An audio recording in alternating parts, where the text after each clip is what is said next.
Seeking an alternative to Edgar Allan Poe, Hollywood has often turned to the bizarre works of America's other most famous horror writer, Howard Phillips Lovecraft. But it was not until 1985 that audiences finally encountered a motion picture that honored the memory of Lovecraft's horrific vision, creating some of the most chilling scenes ever depicted on film while instilling the material with a delightfully offbeat sense of humor that was distinctly modern. The film was Reanimator, and the director who brought it to life was a first-time filmmaker from Chicago named Stuart Gordon.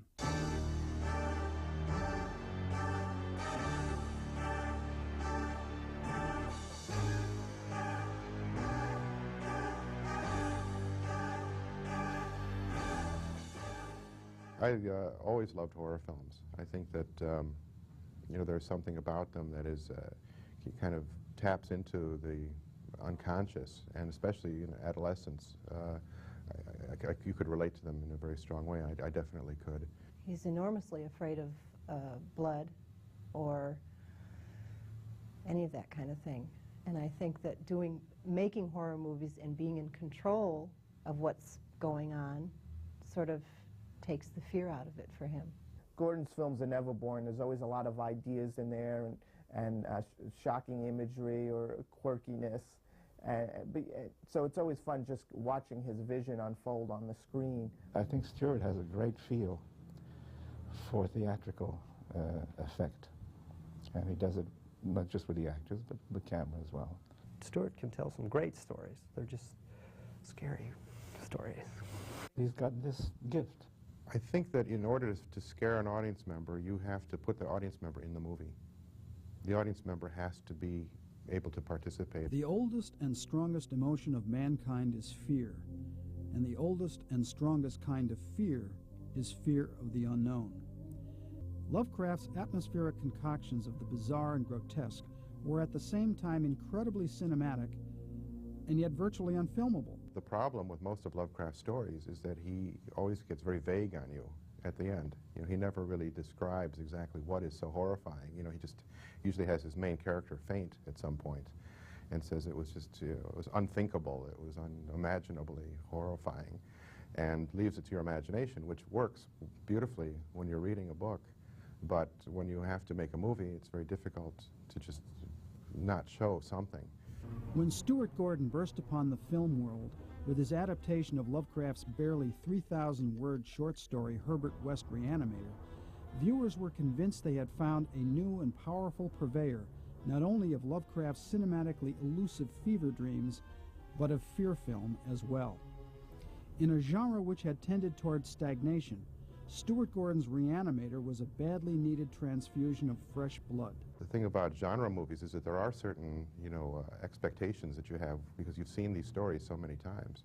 And to me, it's always fun to just kind of twist the story a little bit so things don't turn out quite exactly, the way you think they will. This is a warning. If you are squeamish, if you have nightmares, if you have a weak heart, before you experience Reanimator, think very carefully.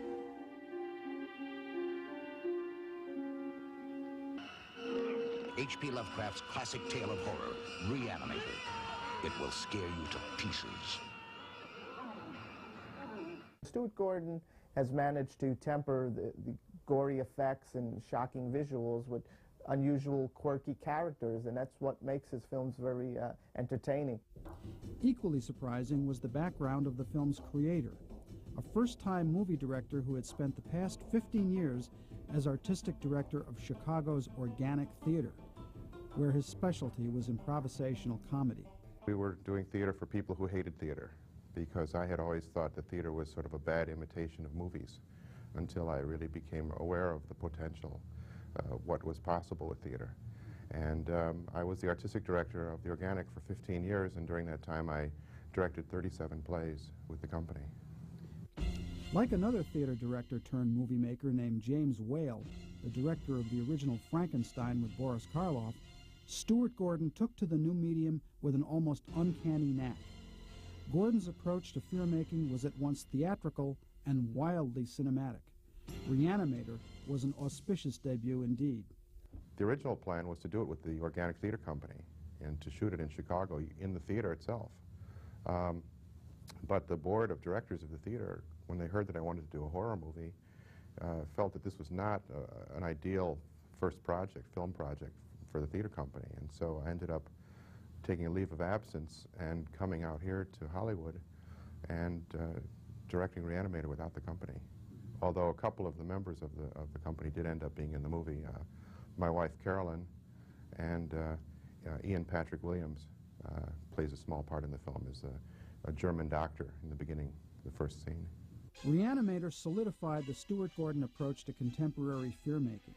Its characters were well-rounded, flesh and blood people, not just blood-squirting department store mannequins. Most of the sequences in terms of the gore and sort of the monster stuff in that movie was planned out very carefully in advance. We were operating on a very, very tight budget. And so we had to really work everything out very, very carefully because we didn't have any time to experiment.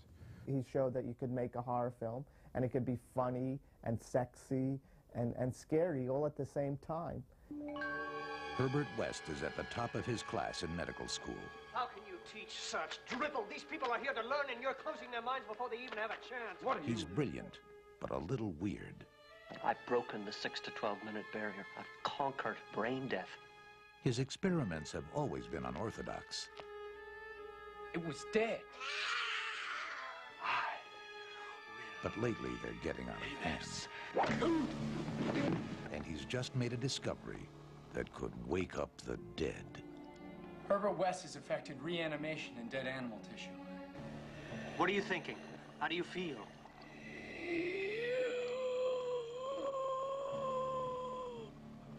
You? Herbert West brought a lot of dead people back to life, and not one of them showed any appreciation. H.P. Lovecraft's classic tale of horror, Reanimator. Mr. West. You'll never get credit for my discovery. Who's going to believe a talking head? Get a job in a sideshow. It will scare you to pieces. His sensibility is more toward pushing the envelope, more toward daring to do things that a more restrained director wouldn't do. Stuart set up an appointment for us to go to the Los Angeles morgue for research, and it was one of the most chilling things, that because when you're dead, you are dead. There is no vibration or rhythm or aura coming off of a person who is dead. It is one of the most creepiest things to be led around in a morgue with and taken into the locker.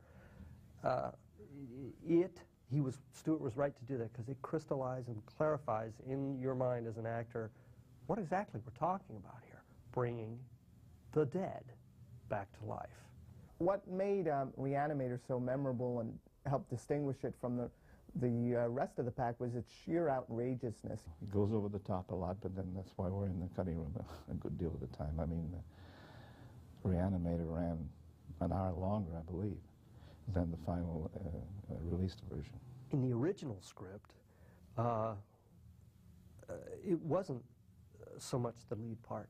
There was a lot more material between Dan, Kane, and Meg. It was a lot of, it was more of a love story than it was unrelenting mad scientist. I think what people liked about Reanimator was that it did break the rules, that it did go further than what they were used to seeing. It's really one of the best horror movies of the 80s. It still shocks people. It still shocks me. He mixed comedy with sex and gore, and it didn't come out ridiculous like when most people do that. From that moment on, we kind of concentrated on projects that he wanted to do because of his own liking and his own love of that kind of material. Gordon followed up Reanimator with From Beyond, also based on an H.P. Lovecraft tale. The film was a worthy successor that seemed more elaborate in both intent and execution than its predecessor.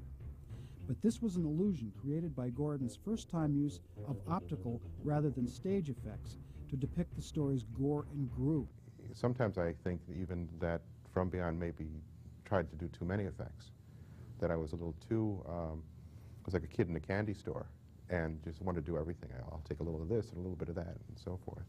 And one of the things that I've been learning about horror movies is that the simpler they are, the better they are. That if you get too complicated, too many monsters will cancel each other out. Again, the impact of the film was mainly due to Gordon's skillful use of lighting, character development, and performances rather than technical razzle-dazzle.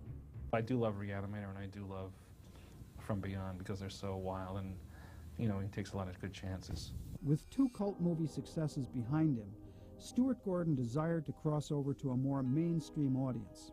This led him to choose Dolls as his next project. Dolls was actually shot before From Beyond, and what we did was we did it in kind of Roger Corman fashion. We used the same set for both movies and just repainted them and redressed the set. The script was an original by screenwriter Ed Naha. Naha and Gordon fashioned the story into an adult fairy tale, an affectionate throwback to such horror classics as The Old Dark House, but with a contemporary touch. It was like a Grimm's fairy tale for adults. Fairy tales prepare children for the real world, and that the real world is scary, and that there are things out there that can kill you and can destroy you, but that you have to be brave and you have to be good and you have to be able to deal with these things, and then you will succeed. And Dolls seemed like a wonderful opportunity to kind of put those theories to the test. What's the matter? Afraid of the dark? Well, yeah. Are you scared? Oh, of course not. What's there to be afraid of? This house. Oh, don't be. Son, you like toys? I'm a doll maker. I make the most wonderful toys. Dolls, puppets, soldiers, ballerinas. Nobody wants a doll that's special anymore, that's one of a kind.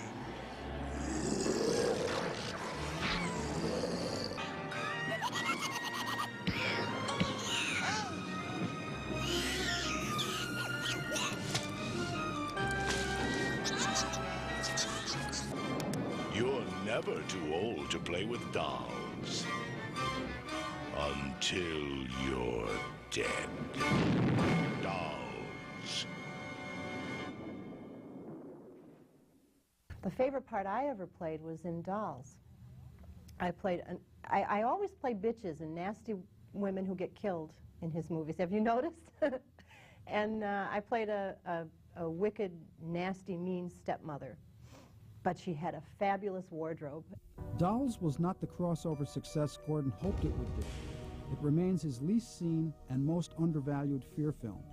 To find that crossover hit, Stuart Gordon began to look elsewhere. Gordon's next film for the big screen was a major departure for him, an elaborate special effects extravaganza called Robot Jocks. Years in the making at a cost of, well, not much compared to something like Star Wars, Robot Jocks remains a source of awe for Gordon. The fact that the film was finished at all was a miraculous achievement. Countries like Italy or Romania, certainly, they're not equipped to do science fiction movies. I mean, everything has to be brought in, really. Robot Jocks was not a hit theatrically, but it became a major hit in the exploding home video market, where it found a much larger audience and broadened Stuart Gordon's circle of fans. There's something in a way that's kind of wonderful about video stores in that they are the great equalizer. You know, your movie is right there next to the, $100 million